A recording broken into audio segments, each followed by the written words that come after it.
It's been about 7 months since I posted a video last. The bad news is my engine is still sitting in a plastic bag. The good news is it doesn't have any rust on it because it's been in a climate controlled room over there for the last 7 months. I think today I'm gonna take this thing off of this little stand here so that we can have a little bit more rotisserie chicken action and a little less it might fall on the ground action. So I'm gonna take this plastic bag off and see what this thing looks like after half a year of sitting here, and take it off there with that cherry picker there and hopefully hang it on this new stand. And then this stand will be open, and maybe sometime in the next couple of weeks I'll yank the engine out of the truck and put it on this stand, and then I can start swapping the parts that need reused, like the oil pan and the balancer and maybe the timing cover, you know, stuff like that. So that's what we're working on today. It's been a minute, but I think it's time to get this engine done. I'm sorry for going a half a year in between videos, but you know, sometimes that's just the way it goes. I'm gonna go ahead and get this plastic bag off of here so we can see what's under here, under the plastic. It's been quite a while since I've looked at it. And then see what we're working with, and then just start switching over to the other stand over here.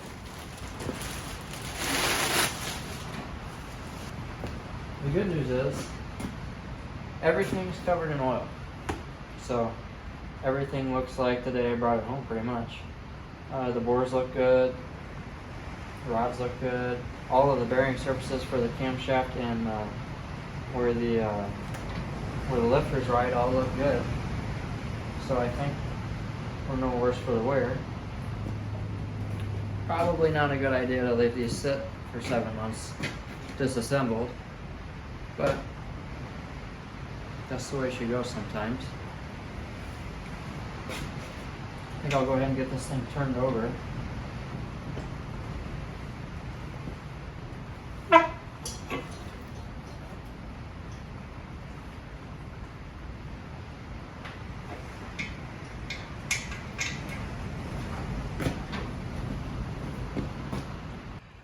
The good news is everything looks fantastic in the bores where it really counts.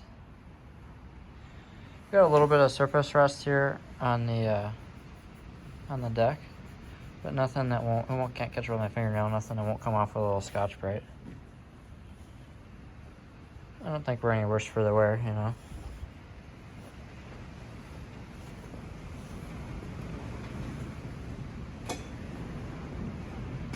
So I'll find some bolts that fit in here, find some good holes to use, and I'll get this thing switched over to the other engine stand.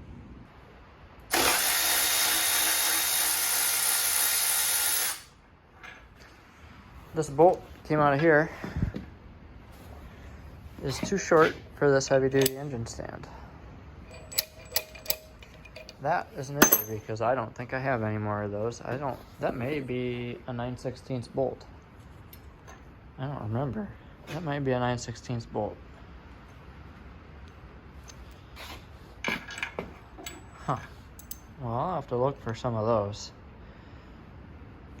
If we don't have any, and we're kind of dead in the water here, I'll let you figure out what the next one of my next videos is going to be. People were really upset that I hauled a skid steer with my 79 Ford, thinking it was unsafe. Wait till they see it hooked up to a 30-foot gooseneck. Alrighty, see you when I get back from the store.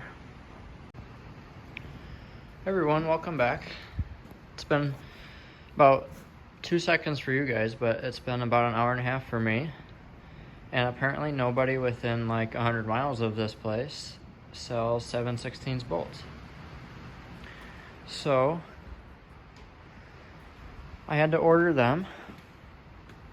And so I'm kind of done for the night. So the most reasonable thing I can think of is to put the plastic bag on this and let it sit for another 6 months.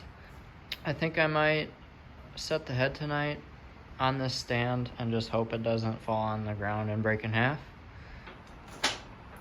these ARP instructions start at step 7. So, and then after you finish 12, it goes back to 7 again. So it's hard telling what's going on.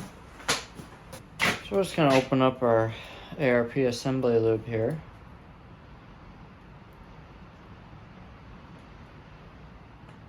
And just put just a little bit on the threads there.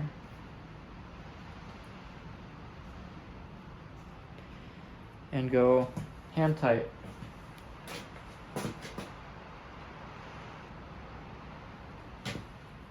And repeat, I don't know, 14 times or something. Assembly lube.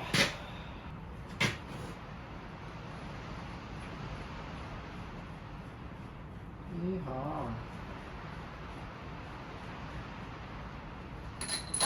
I've been buying parts for this engine for probably 2 years now. I want to say it's been about 2 years since I bought that cylinder head over there.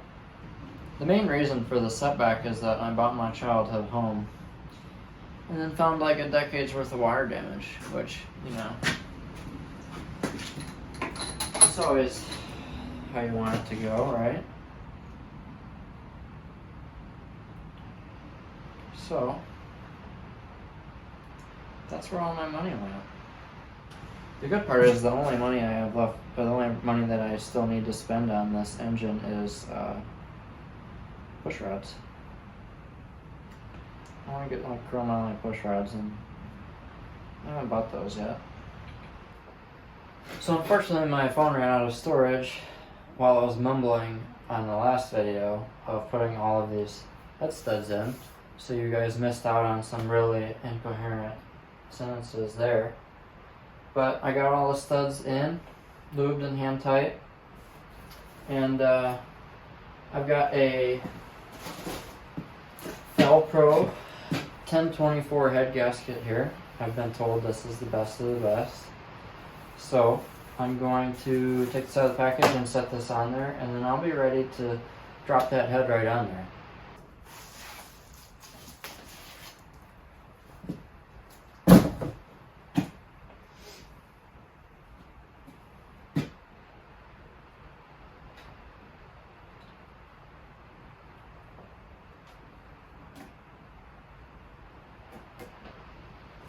I just have to drop the head on there. Now this head, I don't even remember when I bought this. 23 January 23, so it has been about 2 years since I bought this head. What do you think it out of? Don't lift with your back. Hold your legs, because you're going to need those to walk home. Alright, let's get this thing flipped over.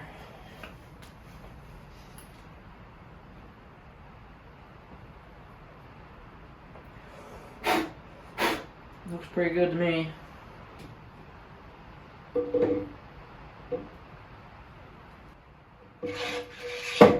Woo! For those who don't know or who are new around here, this is a ProMax CNC head. Comes with bigger valves. It's got oversized rocker studs, heavy valve springs, and CNC ported intake and exhaust ports. It's about the best that you're gonna do on a stock cast iron cylinder head before you go to the like the LS head that some people do. Alright, next thing I'm gonna do is drop all these washers on here, and then I'll start all those nuts on there and just snug them up with a ratchet real quick, and then probably forget to torque them later. Hopefully this is the last time that anyone will see these pistons until one of them goes right outside of the block. I'm going to put a little bit of this assembly lube here inside of the nut. Probably should have some on the bottom of the washers there.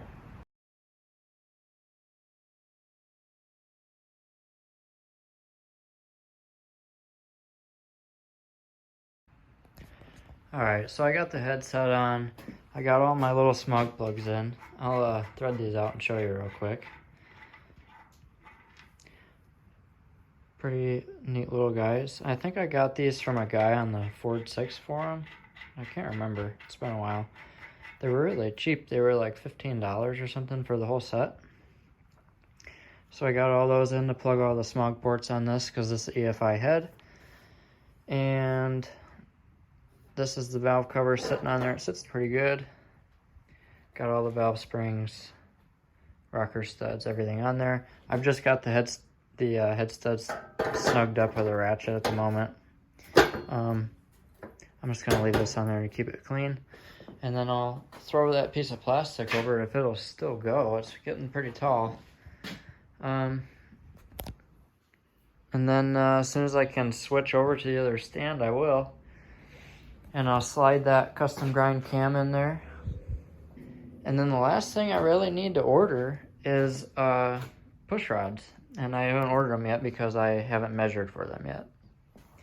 But the main reason I did this video is because I want to let you guys know that I'm still alive. Still planning on working on this engine, just life got in the way a little bit. I'm buying my childhood home and I found about, I don't know, a decade or two worth of water damage. So it turned into a pretty big remodel job. And so that's where all of my time and money is going right now. But this is still happening. I can promise that this engine will be in by the spring and the truck will be back on the road in the spring with a new engine in it. So for now, here it sits. But I think in the next week or two, I'm going to pull that truck in here and start yanking the engine out so that I can finish putting this one together. I know I didn't accomplish much in this video, but I just wanted to give you guys an update and let you guys know that I am still around and I am still going to be finishing this. I appreciate you guys hanging around. I know it's been a long time coming. But, you know, that's how it goes. But until next time, this has been Wasted Paycheck Garage.